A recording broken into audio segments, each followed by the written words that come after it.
پای قرمز.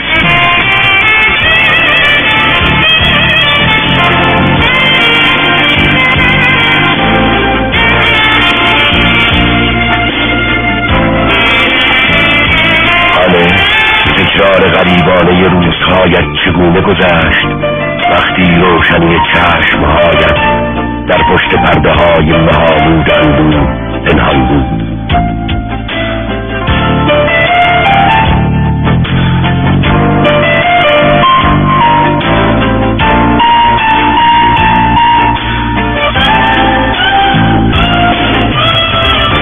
با من بگو از لحظه های مبهم کودکیت، از تنهایی معصومانه دستهایت.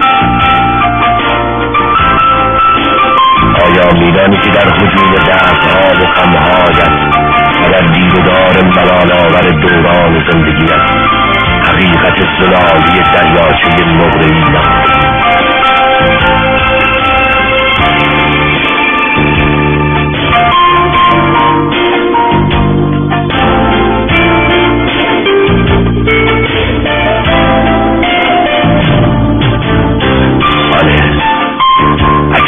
آمدم تا دستهایت را به پنجه طلایی خورشید دوستی بسپاری، در آبی بیکران مهربانی ها به پرواز درآی و اینک آن شکفتن و سبز شدن در انتظار تو، در انتظار تو.